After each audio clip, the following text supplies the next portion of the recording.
Voter তালিকায় নাম অন্তর্ভুক্তির জন্য ইতিমধ্যে 10 লাখের ওপর আবেদন জমা পড়ে গিয়েছে। অনেকেরই বক্তব্য, কেউ নাকি ভয় পাওয়ায় আর কেউ নাকি আশ্বাস দেয়, বড় ভয় দেয়, কিচ্ছু হবে না, কোই বাত নেই, নো টেনশন, সব ঠিক কর দেঙ্গে। কিন্তু এই সব ঠিক কর দেঙ্গের মধ্যে কোনো চিন্তা নেই। এর মধ্যে আসলে যে প্রচুর চিন্তা রয়েছে, এবার মানুষ হারে হারে টের পাবে সেই সমস্ত অনুপ্রবেশকারীরা যারা ভিন দেশ থেকে এসে এখানে সিঁধিয়ে বসেছিল এতদিন ধরে। এখনো পর্যন্ত 10 লাখের উপর আবেদন জমা পড়েছে। ভাবুন, এখনো জাস্ট প্রসেস শুরু হয়নি, শুধুমাত্র এসআইআর ঢুকে একটা পা রেখেছে মাত্র রাজ্যে।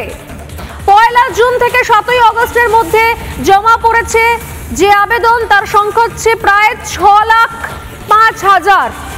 6.05 লাখ আবেদন গ্রহণ করা হয়েছে এখনো পর্যন্ত, এবং সেই আবেদনগুলো খতিয়ে দেখা হয়েছে। সেই আবেদনগুলোর মধ্যে অনেক আবেদনকে মঞ্জুর করা হয়নি, অর্থাৎ মান্যতা দেওয়া হয়নি, কারণ বাকি 40.23% আবেদন তার মধ্যে থেকে বাতিলও হয়ে গিয়েছে।